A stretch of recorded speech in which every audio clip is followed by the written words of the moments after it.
दोस्तों, इजराइल और पैलेस्टाइन का वॉर होने के बावजूद आप देख रहे हैं कि 7 अक्टूबर से ये वॉर डिक्लेयर हुआ था और अब आज मंडे मार्केट में खुला है तो आपने देखा है इसका प्रभाव कि पूरी मार्केट खून से लथपथ हो गई है। आप देख रहे हो कि हर एक दूसरा शेयर आपको रेड ही दिख रहा है। लेकिन दोस्तों, मैं आपको ये सिंपल सी बात बताना चाह रहा हूँ कि ऐसा नहीं है कि हर कोई शेयर आपको रेड ही दिख रहा है। तो आप, क्योंकि दोस्तों ऐसे भी शेयर हैं, हो सकता है आपको पता हो सकता है ना पता हो, लेकिन मैं दोस्तों आपके लिए लाया हूं ऐसे शेयर, मजबूत शेयर जो गिरती मार्केट में भी दोस्तों अपनी पकड़ नहीं छोड़ रहे हैं और अभी भी वो अब लगातार बढ़ रहे हैं। आज भी वो 10 से 15% के बीच में बढ़े हैं। उन्हें कोई फर्क नहीं पड़ रहा कि इजराइल और पैलेस्टाइन के वॉर से उन पे कोई इंपैक्ट आया हो। दोस्तों वो अभी भी बढ़ रहे हैं। तो मैं लाया हूं ऐसे शेयर जो आपके पोर्टफोलियो में भी दिख सकते हैं ग्रीन। लेकिन दोस्तों मेरी किसी को रिकमेंडेशन नहीं है इन सब शेयरों की। मैं सिर्फ ये चाहता हूं कि इन शेयरों को आप अपनी वॉच लिस्ट में डालें और इन पे नजर रखें कि इन पे कल मार्केट जब खुलेगी तो इस पे क्या इंपैक्ट आ रहा है, ये गिर रहे हैं या बढ़ रहे हैं, और अगर बढ़ रहे हैं तो कितनी रफ्तार से बढ़ रहे हैं। आपको मैं सिर्फ आपके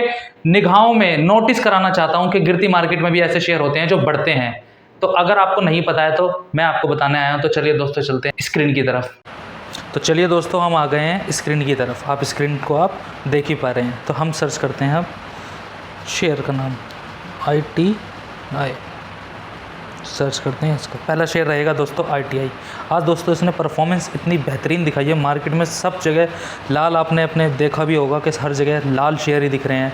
हर कोई कह रहा था यार पता नहीं क्या हो गया, सबके पोर्टफोलियो ऑलमोस्ट लाल पड़े हैं। लेकिन दोस्तों उसके कंपैरिजन में ये आज 12% बढ़ा है। तो मेरी राय आपको सिर्फ इतनी है कि आप इस शेयर का ध्यान रखें कि किस तरीके से परफॉर्मेंस कर रहा है। तो दोस्तों इसकी साथ साथ एनालिसिस भी कर लेते हैं कि इसका क्या रहेगा। दोस्तों ये मार्केट में आज 226 के आसपास का इसने हाई लगाया है, 184 का इसने लो लगाया हुआ है। 52 हाई इसने अपना तोड़ दिया है, 213 का था, और 52 लो तो इसका कोई मतलब ही नहीं है। दोस्तों इसकी मार्केट कैप के बारे में बात कर ली जाए, कैप आप देख ही रहे हो 20,000 करोड़ के आसपास है, और इंटेंसिक वैल्यू आप समझते ही हो, जैसे कि मैंने पहले वीडियो में बताया था कि 22,000 करोड़ के आसपास है, मतलब 2,000 करोड़ के आसपास कुछ लोन वोन होगा। तो नंबर ऑफ़ शेयर इनके मार्केट में लिस्टेड है 96 करोड़ दोस्तों। अब फेस वैल्यू आपको बता ही दी थी मैंने। कैश इनके पास दोस्तों पड़ा है 215 करोड़ के आसपास, तो ये भी थोड़ा सा कैश भी इनके पास है। और देखो ये रहा डेट, मैं बता रहा था आपको पहले ही कि 2000 करोड़ के आसपास होगा इनके पास, तो 1875 करोड़ के आसपास इनके पास डेट है। दोस्तों मजबूत बात सोचने वाली ये है कि प्रमोटर होल्डिंग इसमें 90% है। 90% मतलब समझ रहे हो कि आप अब इसका खुद का प्रमोटर इसको हिस्सेदारी बेचने में ज़्यादा इंटरेस्टेड नहीं है। इसकी सिर्फ 10% हिस्सेदारी मार्केट में घूम रही है। दोस्तों वैसे इसकी परफॉर्मेंस जिसके हिसाब से दिख रही है वो थोड़ी लो ही लग रही है। प्रॉफिट ग्रोथ में भी आज ये इस थोड़ा अच्छा परफॉर्म नहीं कर रहा है। तो दोस्तों इस बात का ध्यान रखिए। चलते हैं आगे की तरफ। दोस्तों एक साल में इसने CAGR में रिटर्न दिए हैं 77%। अब चेक करते हैं 3 साल में कितने। 3 साल में दोस्तों इन्होंने दिए हैं 15%, और हम लास्ट में चेक करते हैं 5 साल की। 5 साल में दोस्तों इन्होंने दिए हैं 20%। तो दोस्तों 20% का रिटर्न कोई बुरा रिटर्न नहीं होता। सालाना आपको पता है कि बैंकों में 3-4% मिलता है सेविंग अकाउंट पे, और FD कराते हो तब 7 से 8% के बीच में मिलता है। लेकिन दोस्तों अगर आप 5 साल में अगर आपने इसमें इन्वेस्ट भी ना किया होता दोस्तों, लेकिन अपने नज़रों में आपने रखा होता तो 20% का आप रिटर्न अपनी आंखों के सामने इस शेयर में देख सकते थे। चलते हैं दोस्तों PE की तरफ। तो पिछले 5 साल में इसका PE किस तरीके से परफॉर्म कर रहा है। दोस्तों इसके PE की परफॉर्मेंस 149 के आसपास चल रहा है, मतलब कि ये अपने PE से ऑलमोस्ट मिड में चल रहा है, मतलब कि ना ज़्यादा ऊपर है ज़्यादा नीचे। जो तो इसका PE ज़्यादातर 400 जब पीक पे होता है तो 400 के आसपास इसका PE होता है यूजुअली। दोस्तों इसके पीयर कंपैरिजन आप देख सकते हो, इसमें एक ITI के जो कंपैरिजन है, ब्लैक बॉक्स, ये सारे इसके कंपेटिटिव है। ये आप इनसे ये कंप्लीट कर रहे हैं। दोस्तों इसकी सेल्स ग्रोथ भी कुछ अच्छी खासी है नहीं। दोस्तों नंबर्स में तो ये इस तरीके से दिख रहा है कि इसकी परफॉर्मेंस कुछ अच्छी खासी है नहीं। लेकिन दोस्तों आज ये बड़ा है तो मैं आपको सिर्फ ये नोटिस करा रहा हूँ। आप अपनी इसको वॉच लिस्ट में रखें। इसको खरीदने की रिकमेंडेशन मेरी नहीं है, मेरा सिर्फ इतना सा है कि इसको आप वॉच लिस्ट में रखें कि कल ये परफॉर्म किस तरीके से करता है। ठीक है, डेट भी इसके पास कुछ ज़्यादा कुछ है नहीं, 0.84 है। चलते हैं आगे की तरफ और जानते हैं इसकी और बाकी। दोस्तों इसके पास मैंने बताया प्रमोटर होल्डिंग 90% है, और बाकी जो 7.6% है टोटल, इसने अराउंड मान लो 10% इसके शेयर हैं।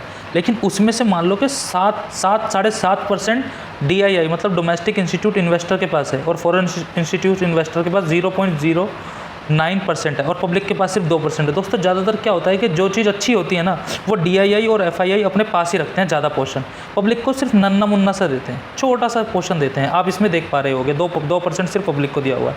इनके पास कोई प्लज भी नहीं है। प्लज का दोस्तों सिंपल सा मतलब ये है कि कोई इन्होंने अपने शेयरों को रख के कोई कर्जा वर्जा भी नहीं लिया हुआ है। ठीक है, इस तरीके से हम आगे चल रहे हैं। दोस्तों ये स्ट्रेंथ बता रहा है, ये लिमिटेशन बता रहा है कि the company has shown a poor profit growth for the last, मतलब कि कंपनी, इसमें आप पढ़ सकते हो कि 3 साल में कंपनी ने कुछ अच्छी खासी ग्रोथ नहीं दिखाई है। प्रॉफिट ग्रोथ के बारे में, प्रॉफिट इसका अच्छा खासा नहीं है।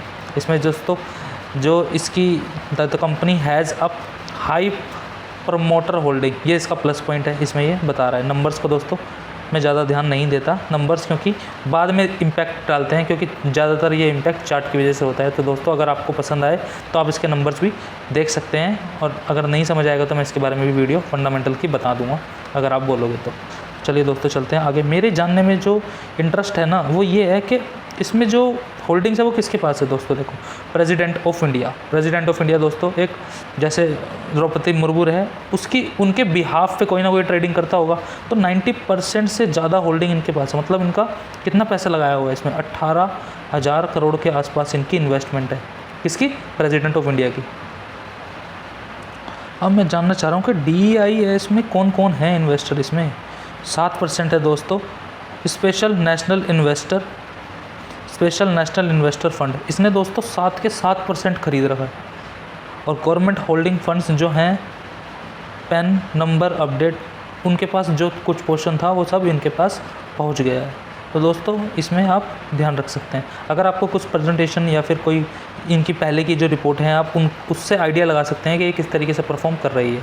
तो चलते हैं दोस्तों, इस शेयर के लिए इतना ही। चलते हैं होम पे और ढूंढते हैं अपने सेकंड शेयर को, जो कि रहेगा आज ऑयल इंडिया।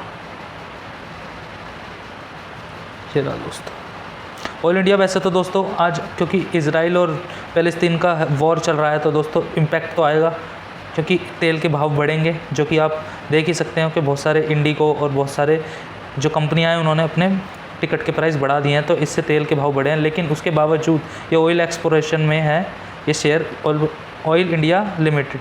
दोस्तों आज इसने 5% के आसपास, वैसे तो भागा था ज़्यादा, लेकिन 5% के आसपास इसने अपना क्लोजिंग ली है। तो दोस्तों ये इसने अब इसका जो वीक हाई है वो 305 है, लेकिन इसने अपने वीक हाई को भी तोड़ के हाई मारा है 318, और लो तो इसका कोई मतलब ही नहीं है।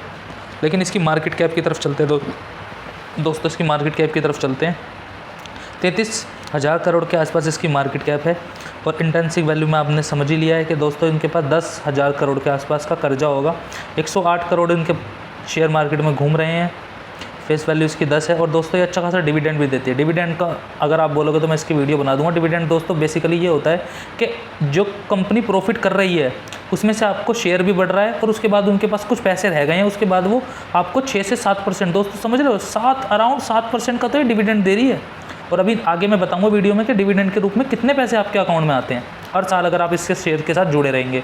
तो दोस्तों इनके पास कैश भी 1400 करोड़ के आसपास है। डेट इनका दोस्तों 11,000 करोड़ के आसपास है। प्रमोटर होल्डिंग आप देख ही पा रहे हैं 56 करोड़ के आसपास चल रही है। EPS अर्निंग पर शेयर इसका 63 है। प्रॉफिट ग्रोथ भी सही है। ROI रिटर्न और इक्विटी 21% है। ROEC जो सालाना होता है वो 22% है। प्रॉफिट ग्रोथ शेयर की सही है। तो दोस्तों ये काफ़ी बेहतर लग रहा है व्यू करने में। तो दोस्तों आप इसको ध्यान रख सकते हैं। कंपैरिजन पहले जो मैंने ITI का व्यू किया था उसके फंडामेंटल मुझे इतने स्ट्रॉन्ग नहीं लगे थे कंपेयर इसके, तो इसके भी देख लेते हैं आगे कि किस तरीके से ये चल रहा है। एक साल में दोस्तों इन्हें CAGR 56% दिया है।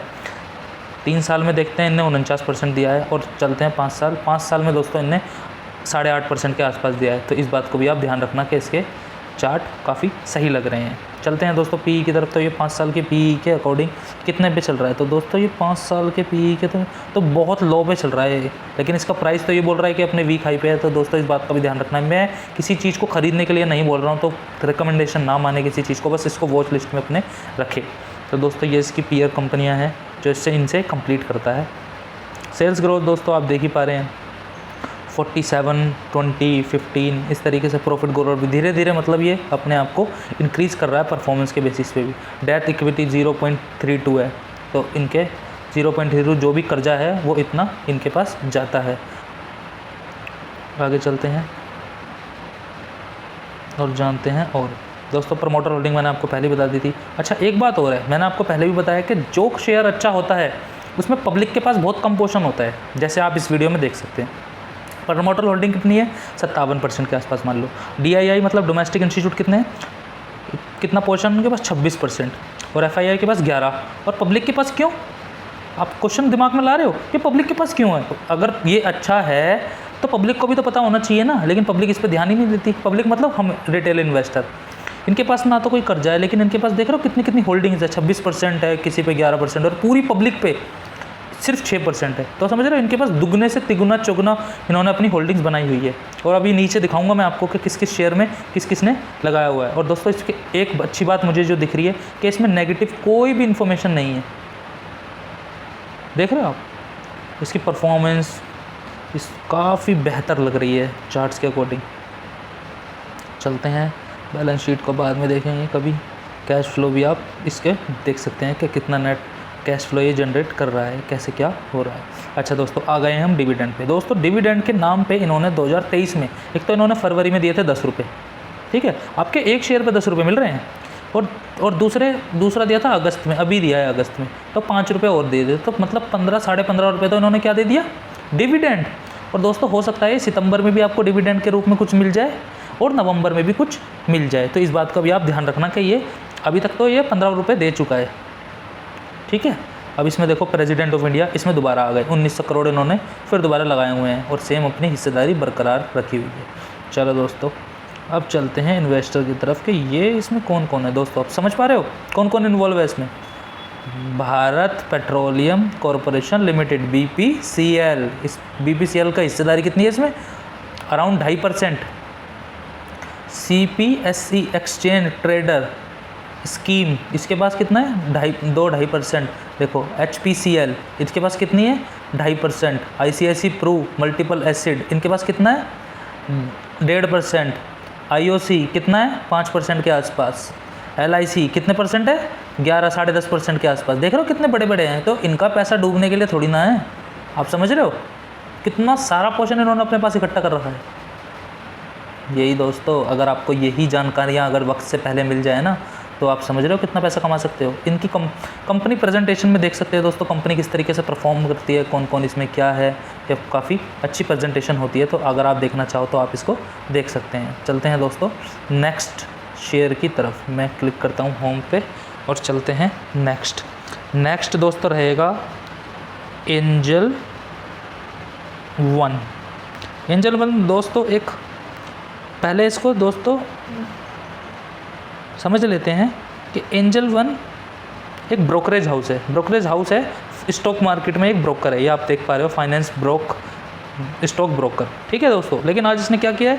आज इसने परफॉर्मेंस काफ़ी अच्छी दिखाई है, 3 साढ़े 3%। ये दोस्तों करीब पिछले हफ्ते भी बढ़ा था और इस हफ्ते मंडे को भी इसने अपनी गिरावट के टाइम में भी इसने अपनी परफॉर्मेंस कंटिन्यू रखी है। करीब दोस्तों 15 से 20% तक का एक पिछले हफ्ते भी दिया था इनने, और अब तक ये 15-20% का रिटर्न दे चुका है दोस्तों। इसका प्राइस अब इसमें एक चीज़ आप देख पा रहे हो कि जो मैं शेयर बता रहा हूँ उसने अपने 52 लो को तो छोड़ो, 52 हाई उन्होंने तोड़े हैं। देखो टुडे हाई कितना है? 2070 के आसपास, लेकिन टुडे जो इसका हाई रहा है 52 का वो 2042 है। तो इसने अपने उसको तोड़ा, समझ रहे हो।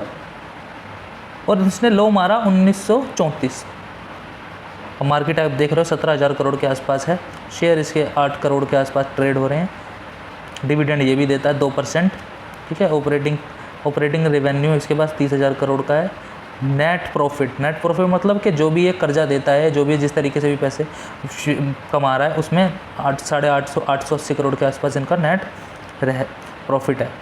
प्रमोटर होल्डिंग दोस्तों, इसमें दोस्तों हमेशा ध्यान रखना कि प्रमोटर होल्डिंग 35 या 40 के बीच में ना हो। मतलब 35-40 तक तो चल जाए, लेकिन 30% से किसी की भी होल्डिंग नीचे है ना, तो उसमें आप थोड़े अवेयर हो जाओ, क्योंकि इतनी होल्डिंग 30% नहीं है। लेकिन अगर 30% होल्डिंग है, लेकिन उसमें FII और DII की काफ़ी अच्छी होल्डिंग है, पब्लिक की ज़्यादा होल्डिंग नहीं होनी चाहिए। जिस भी शेयर में पब्लिक की होल्डिंग है तो दोस्तों उसमें ना फ्रॉड होने के चांसेस ज़्यादा है, क्योंकि पब्लिक को कोई ध्यान नहीं देता। पब्लिक का कोई भी फुद्दू काट के चला जाता है। हम जैसे का बड़े फ्रॉड हुए हैं उसमें सब यही देखते हैं कि पब्लिक की होल्डिंग को सीधा डंप कर दिया जाता है। जिसमें FII DII है ना, उसमें दोस्तों प्रोबेबिलिटी ये रहती है कि उनका पैसा डूबने के कम चांसेस होता है कंपेयर टू पब्लिक। तो इस बात का भी ध्यान रखना। EPS दोस्तों देख रहे हो 109, अर्निंग पर शेयर काफ़ी अच्छी है। ROI 50%, 44% के पास ROEC बहुत बेहतरीन है दोस्तों। ये 43% के आसपास इसकी ग्रोथ है, तो बहुत अच्छी इसके फंडामेंटल्स लग रहे हैं। अब चलते हैं आगे की तरफ दोस्तों। एक साल में इनने 22-23% के आसपास रिटर्न दिया है CAGR के, और देखो 3 साल में इसने 93% दिया है कि अगर किसी के पास ये 3 साल रहा होल्ड तो उसने उसका पैसा 93% की रफ्तार से ग्रो किया है। और अगर किसी के पास 5 साल तक रहा तो उसका 48% के हिसाब से इसने ग्रो कर दिया, जैसा इसकी रिपोर्ट बता रही है। PE का देख लेते हैं कि 5 पे ये कितना है। तो दोस्तों ये 19-20 के 17-18 के PE के पास चल रहा है, तो ज़्यादा इसका महंगा है भी नहीं PE, तो ठीक ठाक चल रहा है दोस्तों। इसकी कंपनी, इसकी पीयर कंपनी है जियो फाइनेंस है, ICICI सिक्योरिटी है, मोतीलाल ओसवाल है, MCX है, नोमूरा शेयर इंडिया है, चॉइस इंटरनेशनल है। तो ये भी ब्रोकरेज हाउस है, तो इनको भी आप देख सकते हो कि इनमें से कौन सा शेयर बेहतरीन है। मैं आपको सिर्फ एक रिपोर्ट पढ़ना सिखा रहा हूँ। अगर आप सीख जाओगे तो किसी भी शेयर को आप डालोगे और आप इससे एनालिसिस कर सकते हैं। इससे आपके दोस्तों बहुत सारी चीज़ें आराम से पता चल जाती है कि परफॉर्मेंस कैसी है, किस तरीके से कैसे परफॉर्म कर रहा है, डिविडेंड दे रहा है नहीं दे रहा, कितना कर्जा है। तो कर्जे से भी ज़्यादा आपको बेहतरीन तरीके से रिजल्ट हो जाता है। चलिए दोस्तों चलते हैं आगे। Return on acid. Return on acid मतलब कि दोस्तों जिनके पास रिजर्व होता है उससे भी ये पैसा कमाते हैं, तो 11% के आसपास इनसे भी ये पैसा कमाते हैं। चलिए दोस्तों चलते हैं आगे की तरफ। अब देखते हैं, देखो क्या चीज़ समझनी है। 38% के पास होल्डिंग है, 17% FII के पास है और DIS के पास 70, मतलब इन दोनों की मिला के 27 से 28% की इनके पास होल्डिंग है। तो ये बुरा नहीं है, 27 से 28% होल्डिंग सही है, कोई दिक्कत नहीं है इसमें कि 27 से 28 इसकी होल्डिंग आराम से सही है, कोई दिक्कत नहीं है। चलते हैं आगे की तरफ और ये इसकी स्ट्रेंथ और लिमिटेशन पढ़ सकते हैं। आगे की तरफ चलते हैं। अब दोस्तों देखो, डिविडेंड अक्टूबर में इसको देना होगा कुछ, तो अभी तक तो इसने कुछ दिया है नहीं, तो इसकी अभी तक तो इसने कुछ नहीं दिया है। लेकिन 2023 की बात करी जाए, सिर्फ 23 की बात कर लूँ मैं, तो दोस्तों देखो कितना डिविडेंड इसने बांटा है। 9 मतलब 9 और 9 18 और 1 19 19 और 4 23 और 9, अब देख रहे हो 32 33 रुपये के आसपास इसने डिविडेंड दे दिया भाई। आप समझ रहे हो कितना डिविडेंड बांट रहा है। तो भाई अगर हमने कुछ प्रॉफिट भी ना किया हो इसने, तो हम तो डिविडेंड से कमा लेंगे। एक शेयर पे 33 से 35 रुपये दे रहा है, क्या बुरा है भाई। पूरे साल में इसको रख के बैठ जाओ, इसका मतलब ये तो ये बोल रहा है। तो भाई मुझसे ज़्यादा टेंशन लेने की ज़रूरत नहीं है, मैं तो आपको डिविडेंड के रूप में भी फ़ायदा दे रहा हूँ। चलो दोस्तों जान लेते हैं। मुकेश गांधी के पास होल्डिंग है इसकी 2.5% के आसपास। अब ये है ऑन बिल और जिस इंडिया फंड, इसने भी अपना अच्छा खासा रख रखा है होल्डिंग। ये है मुकेश रामनलाल गांधी, 6% के पास है। निपुण लाइफ के पास भी इनका इतना ही है, 5.5%। ये देख रहे हो क्वेश्चन, और ये भी देखते रहना कि कोई अपनी पोजीशन कितनी बढ़ा रहा है और घटा रहा है। जैसे निपुण ने क्या किया, पहले इनके पास था, देखो यहाँ देखो, ये रहा जून 22 से हो रहा है। जून 22 में इनके 5% था, फिर बढ़ाया, फिर इन्होंने कम किया, फिर बढ़ाया, और अब ये बैलेंस पे चल रहे हैं। तो ये भी चीज़ चेक करते रहना कि कौन अपने पैसे की इन्वेस्टमेंट से घटा रहा है, कौन बढ़ा रहा है। अगर लोग घटा रहे हैं तो आप समझ जाओ, अलर्ट हो जाओ कि ये लोग अपना पैसा निकाल रहे हैं, तो हमें भी पैसा अपना निकाल लेना चाहिए। तो दोस्तों इसकी प्रेजेंटेशन आप देख सकते हैं। चलते हैं नेक्स्ट शेयर की तरफ। नेक्स्ट शेयर रहेगा दोस्तों मेट्रो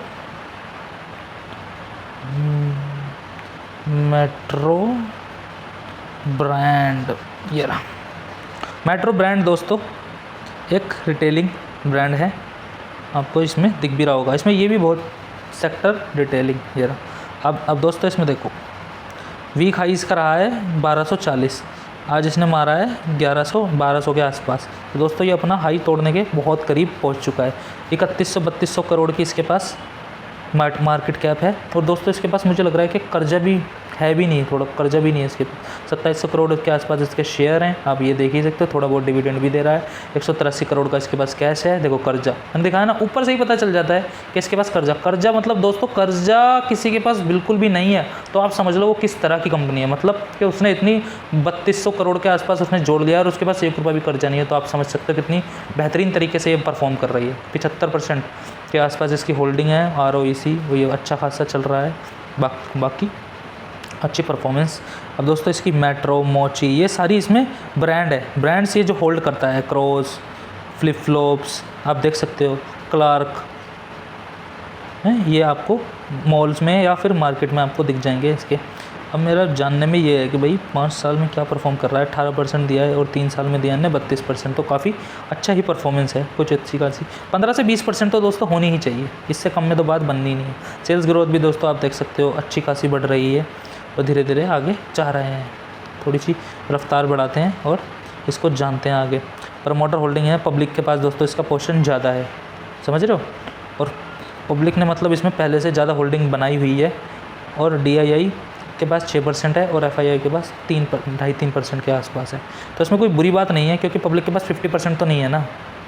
बस ये ध्यान रखना है कि 50% नहीं होना चाहिए पब्लिक के पास, थोड़ा बहुत 15-20% है, कोई दिक्कत नहीं है। इससे क्या है कि दिक्कतें कम आए रहे। 50% होएगा, 60% होएगा तो सारे पब्लिक जब माल बेचने पे आएगी, जब फियर होगा ना, तो सबके सब भाग जाएंगे।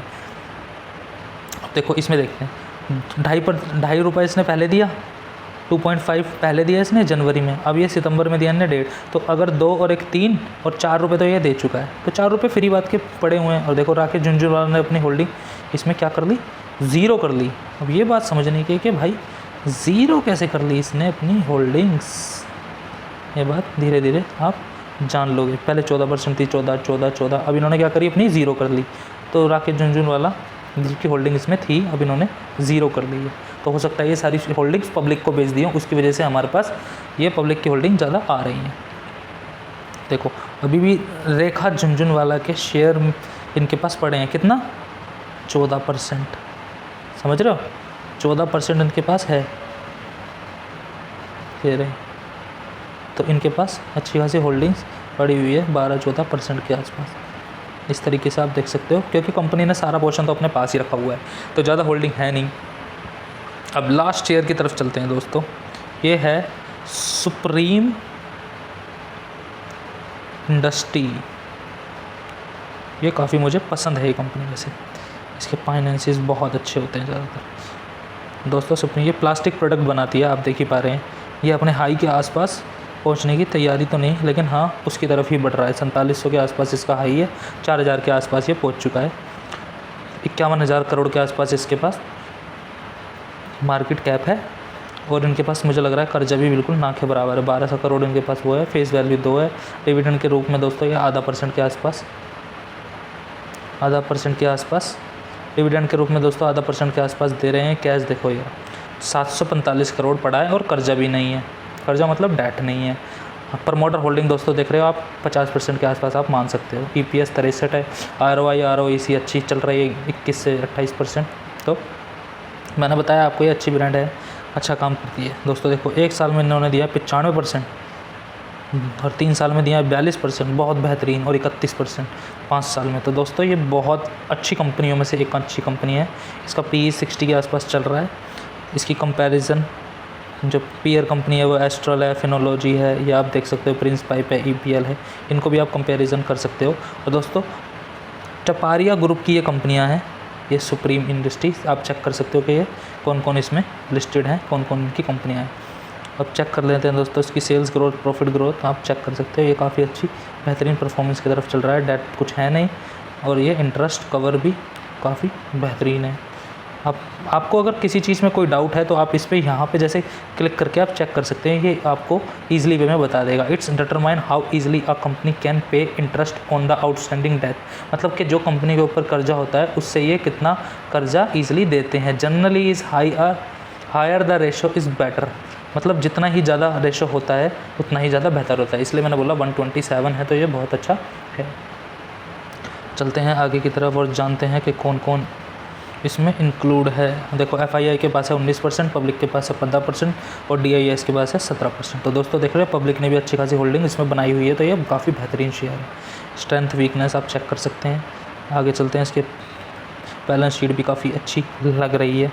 अब दोस्तों इसमें देखते हैं कि 2022 में देखो इसने कितना डिविडेंड दिया, 18 जनवरी में दिया, जून में दिया 18 और फिर इसमें दिया, तो पूरे साल में इन्होंने दिया 24। अभी इन्होंने जून में ही दे दिया 20, तो दोस्तों हो सकता है कि ये नवंबर में कुछ 5-6 रुपये और दे दे, तो आप अपनी लिस्ट में, क्योंकि पिछले भी बार इन्होंने नवंबर में दिया था, तो हो सकता है 5-6 रुपये का ये रिटर्न आपको और मतलब डिविडेंड आपको और भी दे दे, तो ये भी आप ध्यान रख सकते हैं। चलते हैं दोस्तों कि कौन कौन इसमें हिस्सेदार है। एक्सिस बैंक फंड ट्रस्ट इसमें है भाई 2% के आसपास। DSP दोस्तों ये फ़ोन है, DSP मिड फंड है, इसमें है 1.38। गवर्नमेंट फंड भी इसमें इंक्लूड है। कहाँ का देखो, गवर्नमेंट पेंशन फंड है ग्लोबल, मतलब आप समझ रहे हो। HDFC भी इसमें इन्वॉल्व है, ट्रस्ट इतने बड़े बड़े हैं इसमें। ये DII है और FII है। Investor education and protection fund 0.25। Kotak emerging equity scheme देख रहे हो। नालंदा इंडिया फंड 4-5% के आसपास। ये सारे फंड दोस्तों बहुत बड़े बड़े फंड हैं। अगर ये फ़ंड किसी में आप हिस्सेदारी खरीद रहे हैं तो हवा में तो ख़रीदते नहीं है।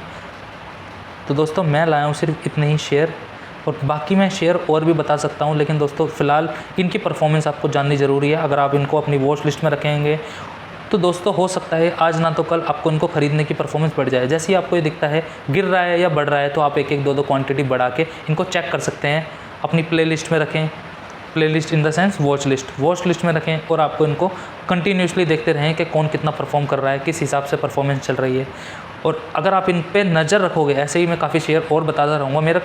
मेरा काम दोस्तों सिर्फ आपके लिए इतना है कि बेहतरीन शेयर आपकी नज़रों में या आपके वॉच लिस्ट में होने चाहिए, जिससे कि कभी भी अपॉर्चुनिटी मिले तो आपको ये पता चले कि हाँ भाई ये मेरे पास लिस्ट में था, कि किसी ने मुझे बताया था मेरी लिस्ट में था। दोस्तों लिस्टों में हो, क्योंकि शेयर जैसे ही आपकी लिस्ट में आएगा तो समझ लो आपको प्रॉफिट दे या ना दे, लेकिन आपकी आँखों में जो उसको देखने का नज़रिया है ना वो बदल जाएगा, और इससे आपकी परफॉर्मेंस बेहतरीन हो सकती है आपके पोर्टफोलियो में। क्योंकि आपने देख ही लिया है कि मार्केट इस तरीके से रेड हुई है। तो दोस्तों फ़िलहाल इस वीडियो में इतना ही। मिलते हैं नई वीडियो में नई जानकारी के साथ। नमस्कार दोस्तों।